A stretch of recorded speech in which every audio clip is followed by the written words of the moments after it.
Hello, and welcome back to the Scrollies podcast. I am SqatCobblr, and I have my hook, I have my peg leg, and I have my co-host. It is me, Team Ratnado. I am a co-host of myself, I guess. And of myself, as I am your co-host.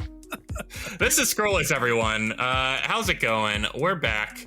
And we're going to be talking about something today a little spicy, but all above board, before we get into that, Ratnado, what have you been playing? Oh my goodness. You know what? I've been traveling a lot this past week. I'm scouting out a new rat's nest, okay? So I've been on the go, which of course means I've got my Switch with me. I'm a little upset because I forgot to take 3 houses with me, Fire Emblem. It was the only game I wanted to play while I was sitting there in a hotel, and I didn't have it. But what I did have was just about every other game on my Switch. I started playing Smash Bros. Again.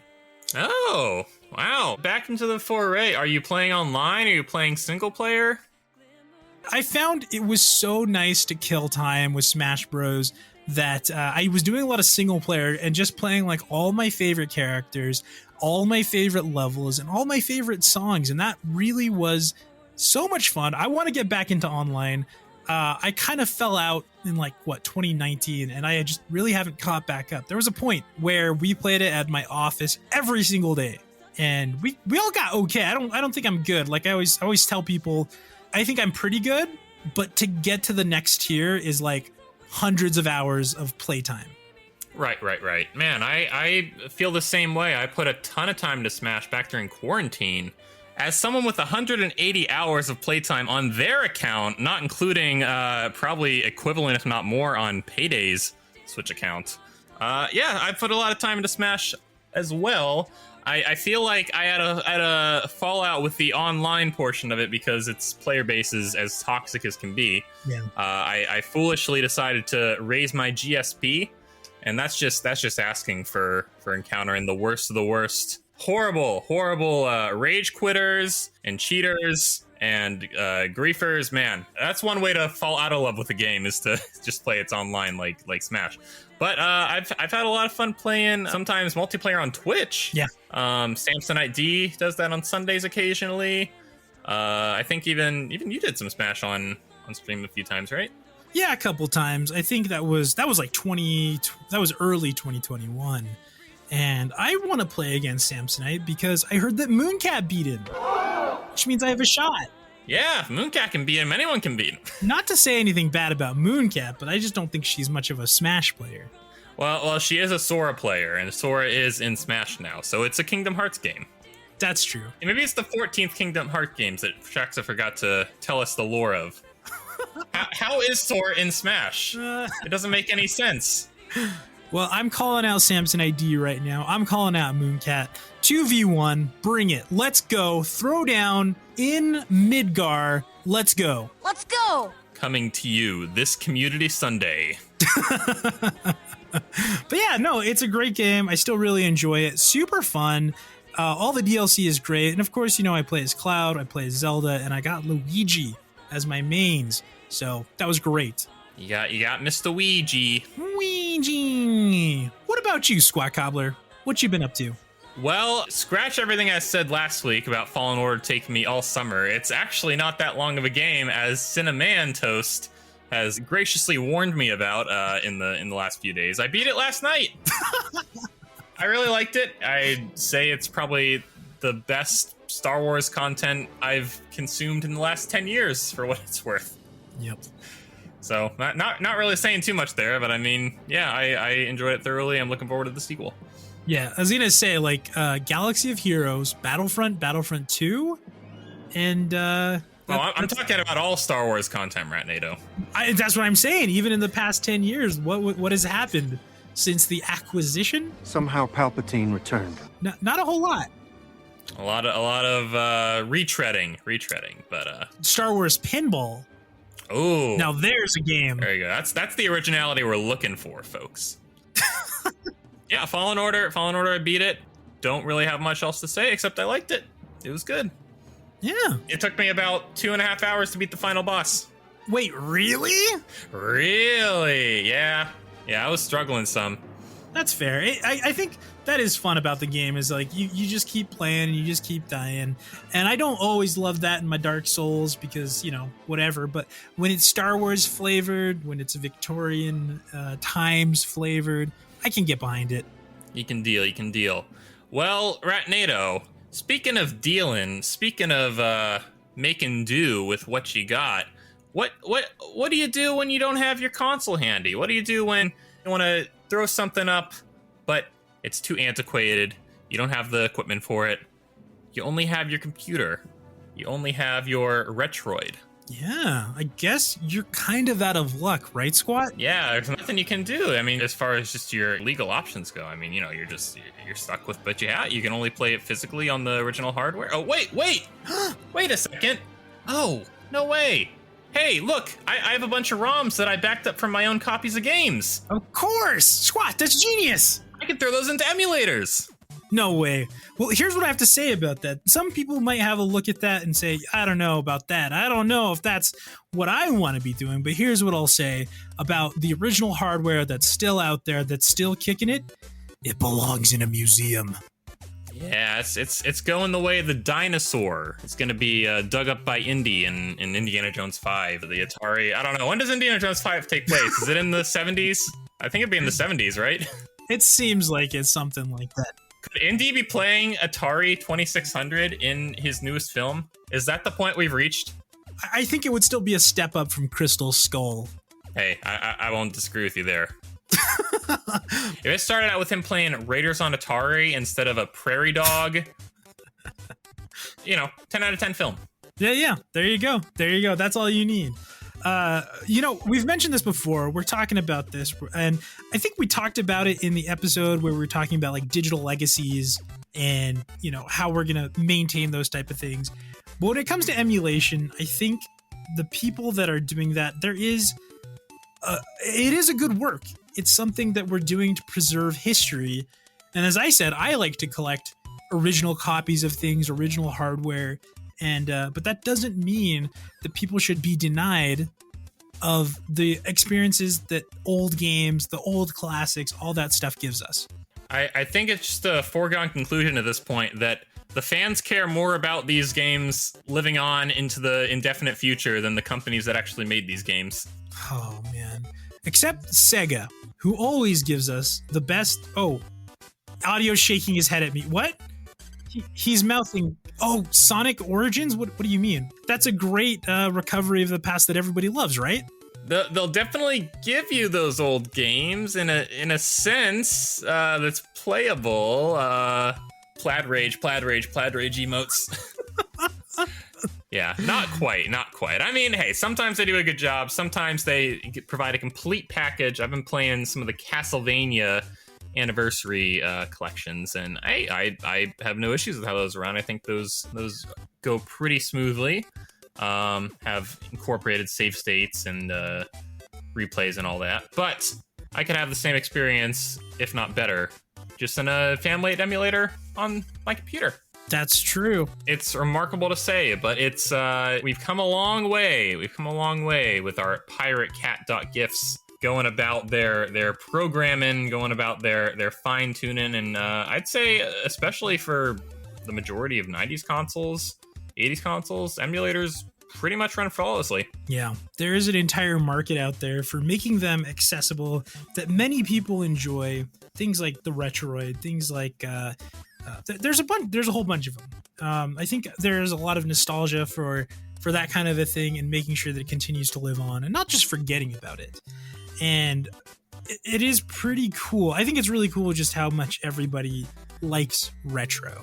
I think it's pretty cool too, as a retro player myself sometimes. Yeah. I remember my first experience with an emulator was the ZSNES back in like 2002 or 2003. We had Final Fantasy 2 and Final Fantasy 3, aka 4 and 6, and making backup copies of those and playing them on the PC was like, holy cow, this is so cool that when these cartridges die, that's not the end of it. They will continue on. And these cartridges will die, everyone, especially a lot of those old SNES, Game Boy. They all have batteries, physical batteries holding their saves. So once those go bad, it's a dud. You gotta either replace it or toss it. Ratnado, surely into the 2000s, the only way you could acquire an emulator was on a flash drive in a dark alley, right? Right? Au contraire, mon frère. There were already other ways of getting them. I remember. The year was 2002. I had dial-up internet.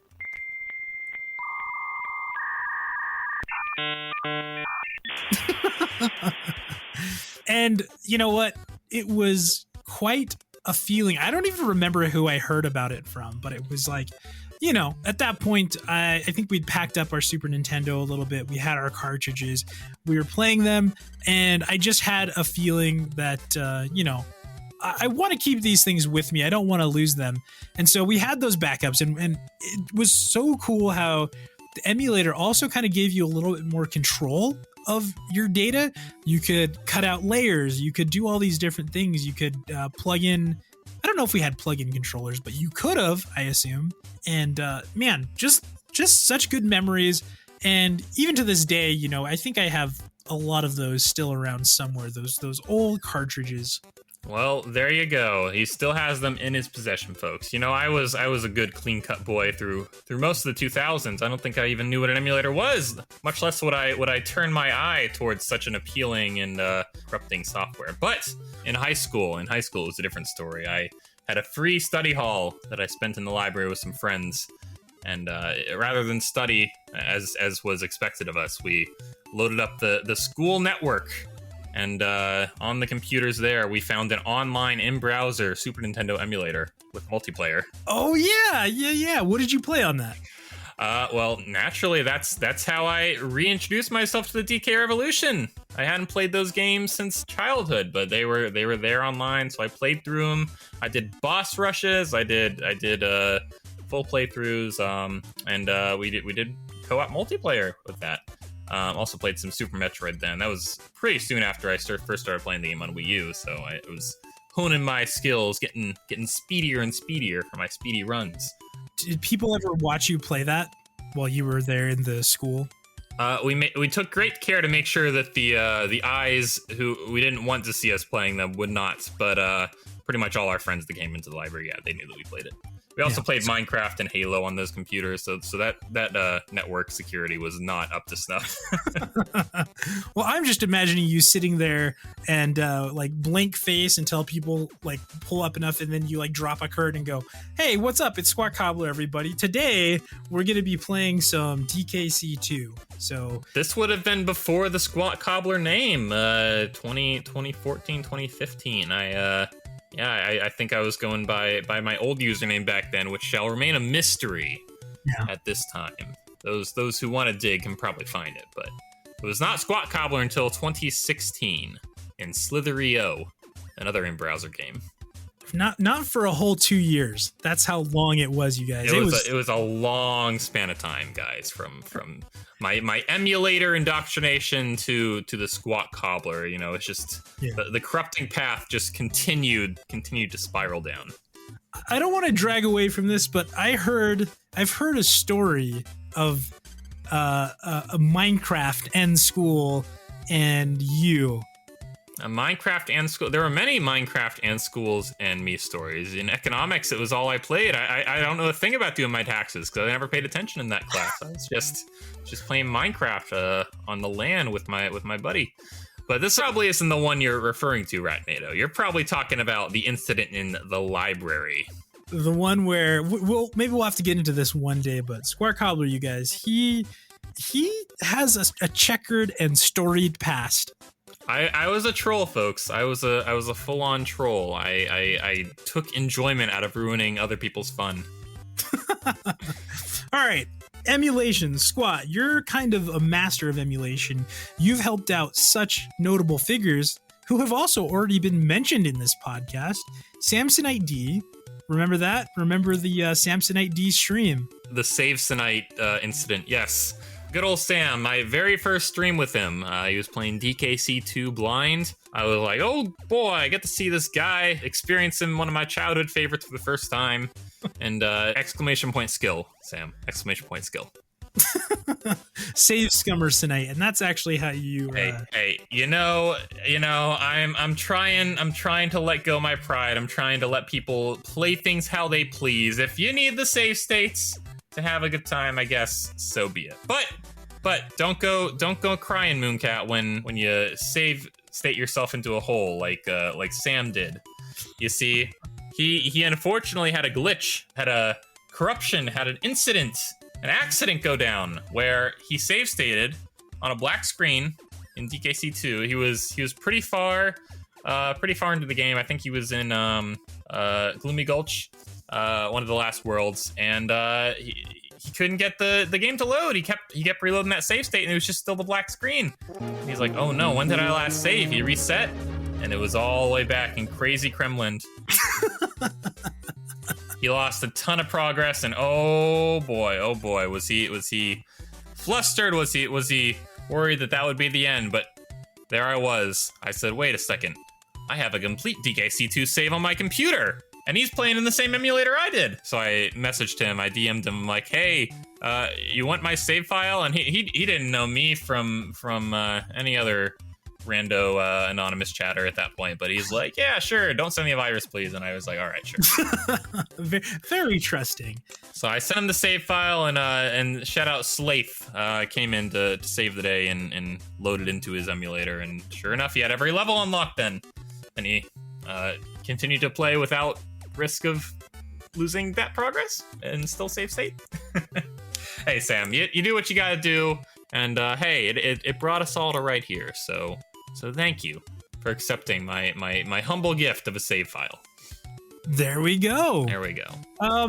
Emulation in general is kind of crazy. The people who make it work, the people who do it, like, I don't even know where I'd start if I had to do it all by myself. There's some smart cookies. We benefit off the fruits of their labor. Some work better than others, I'll just say. I mean, you're gonna encounter some emulator bugs on some of the lesser known and lesser supported systems, but hey, you get them playing on your computer, you can more or less play them as intended or not as intended. So yeah, where's the downside? Ratnado, do you wanna highlight some specific emulators? So the ones that I'm familiar with, the ones that I've used, and especially for my actual copy of Crisis Core, which I bought for $10, I'm sure it's skyrocketing. It's I can almost retire on my copy of Crisis Core now.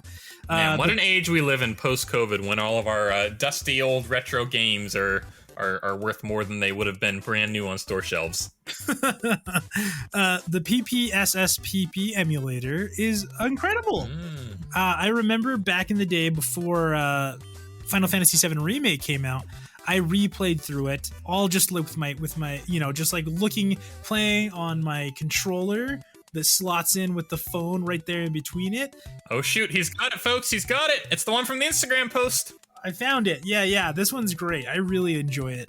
And it's such a good experience that I got to play Crisis Core, because PSPs these days are incredibly expensive and incredibly hard to find, and that's a case where I want to get the hardware, but it's kind of just impossible to find at the moment.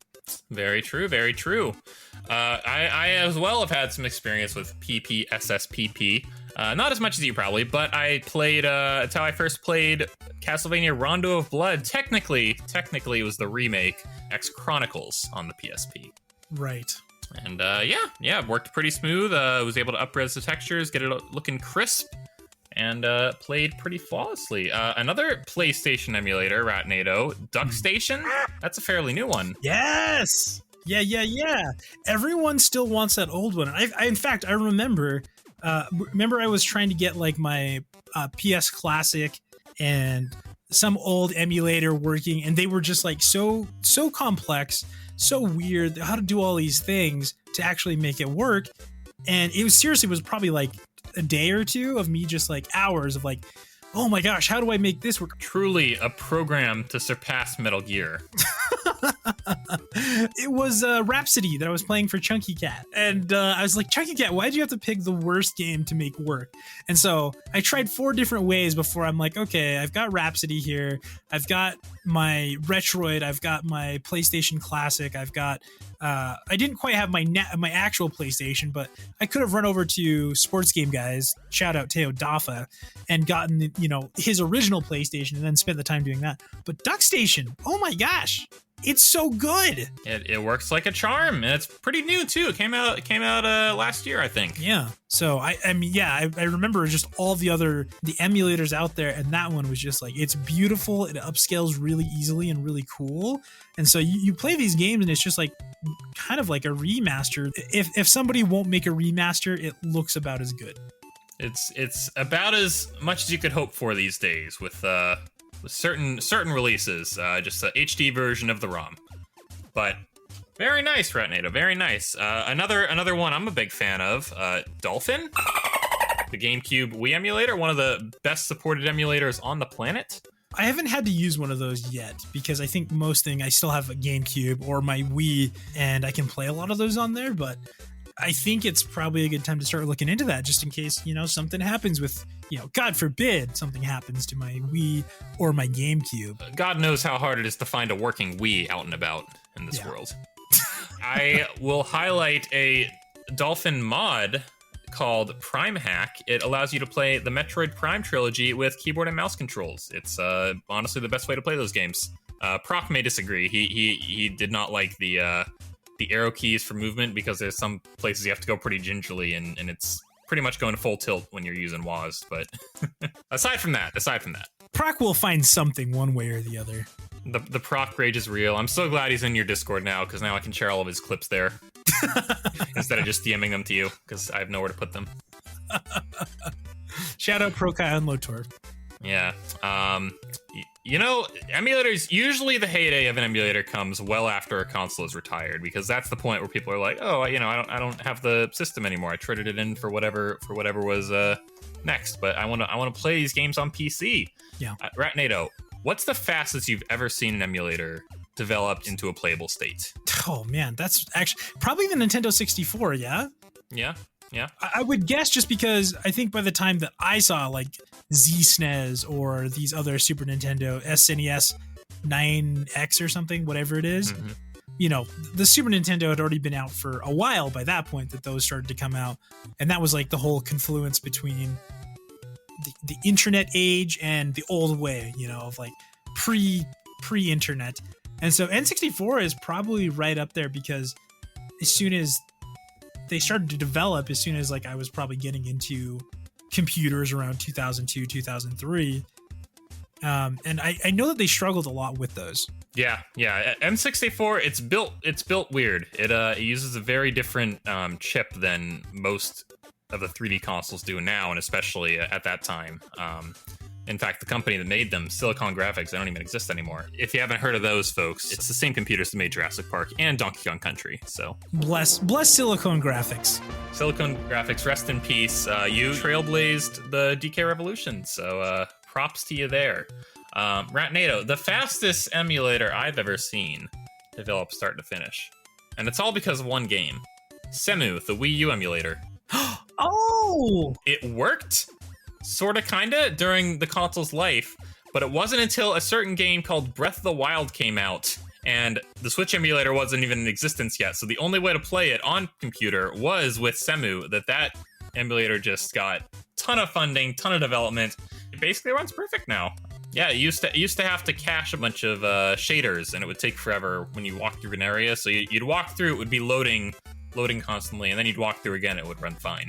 But now it pretty much runs natively with your GPU. So yeah, thanks Breath of the Wild for coming out on the Wii U, because it meant that Semu got brought up to snuff. I think that and that's probably what people are playing online. I remember seeing a lot of modded playthroughs, or like, here's a cool mod, or here's this for Breath of the Wild. That's probably what people are playing on, yeah?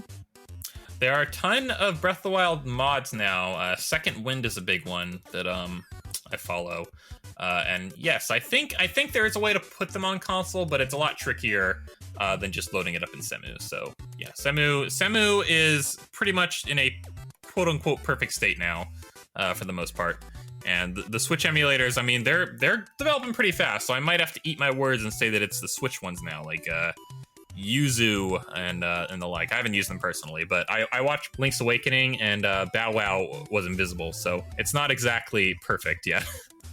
I think I've used a lot. I've got, I remember specifically for streaming, there's no way anymore to run 3DS from your actual 3DS to your whatever capture card unless you send it into this specific company who installs something.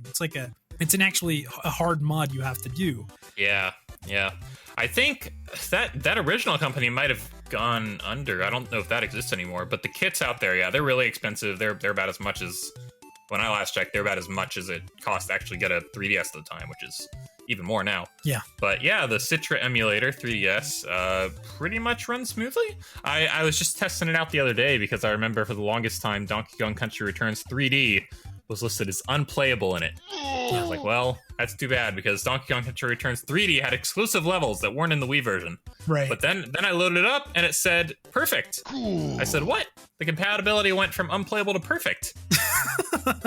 Perfect. How about that? So I loaded it up and yeah, sure enough. I mean, it's not the best version of that game that exists, but you know, it runs at full 30 FPS, no slowdown, no late response. So yeah, Citra's chugging along, still working pretty good. Yeah. Yeah, and as far as older emulators go, I mean, you know, I've used SNES 9X for pretty much the entire time I've been using emulators ever since those in-browser days. That's what I've had installed. But Project 64, yeah, those are my emulators of choice. So if you guys ever need some recommendations there, that's what I would suggest. Ratnado, how about yourself? My favorites, and I think you've said it, a lot of people, ZSNES is just a classic. I've used that for decades at this point, since 2001, 2002, whatever, since I was in middle school, which was a long time ago. And that's just what I'm used to. You know, we got a lot of those different games, but you know, bless their hearts, a lot of those are coming out on Switch now. I mean, I've got Zombies Ate My Neighbors on Switch now. Only a whole year after ordering it. Thanks, Limited Run Games. Oh man, I want to order more stuff from them, but that was bad. Not a good first impression. Yeah. Well, hey, you have it. You can play it with Charles Prime for your 12-hour. Oh, Charles Prime. 25 follower stream, right? That was low. Long time ago. We used to celebrate him every day. Yeah, basically new follower, woo! And now, man. And now a 36-hour stream. That was like what it was back in the day. It's like, hey, 55 followers, all right, 24-hour stream. 56, all right, 36-hour stream. And I was really just giving away content very, very quickly and cheaply. That 24-hour stream you did, I'm surprised you lived. That was a struggle. That was a struggle on everyone's end, but yours a little more. Oh my god! And I know I'm getting off topic, but really quick, shout out to Audio. That was like the first time Audio and I really bonded because he was there a lot. I remember it's like, yeah, there's this Audio guy I see around, but that was friendship for me. Do you remember that, buddy? Yeah, he remembers it. He's smiling. And also the Gray Mitzi, I remember he joined me at like 10 a.m. and he's like, I was like, yeah, Mitz, like, I think he said he was tired or something. I'm like, yeah, man, get some rest or go do stuff if you got to. And he's like, no, I am here. I'm with you till the end. And I would try like a couple hours, you know, every couple hours, like, man, if you need to go get a break, if you need to blah, blah. He's like, no, I am with you till the end. And he did. He stayed for like 16 hours. You learn a lot about a person after spending a full day with no sleep with them. Oh, Gray Mitzi. Well, that's all we gotta say, folks. I think about emulators. You know, they're real handy. They're real. What? Huh? Who's that? Oh no! Ratnado, it's the feds! Quick! Pack away all your original copies of games. Throw them in the suitcase. Hurry to the underground bunker.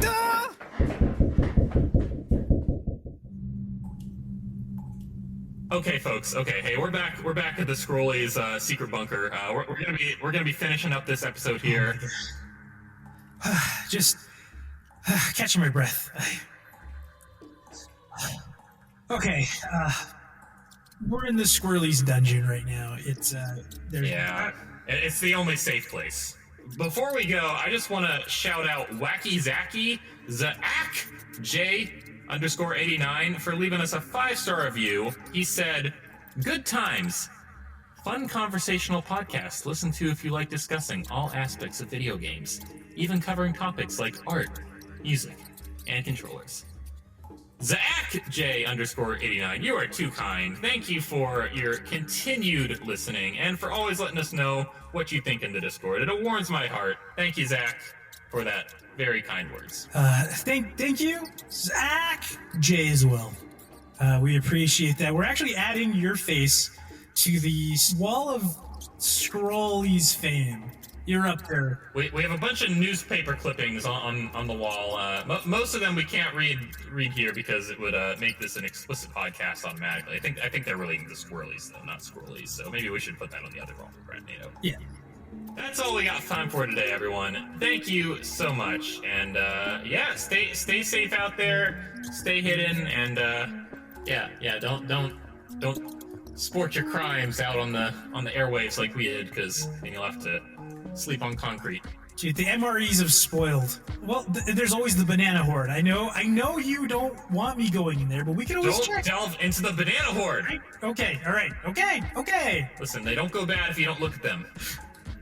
They're all still ripe. All right, everybody. I think we'll catch you next time, and well, maybe.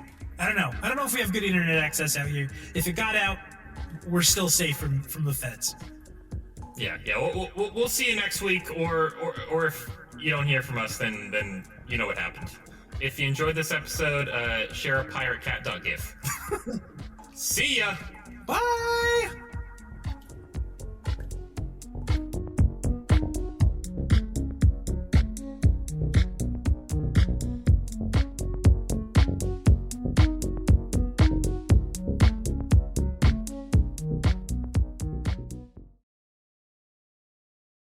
I got a new one. Here it is. Team Ratnado podcast host. Thoughts?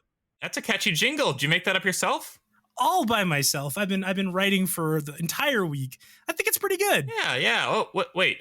Oh, it says you downloaded that on. Oh, what? What the heck? Oh, I don't know what that. I would never. Here's the thing about all the content I make. It's always very original, and I would never condone taking things like that.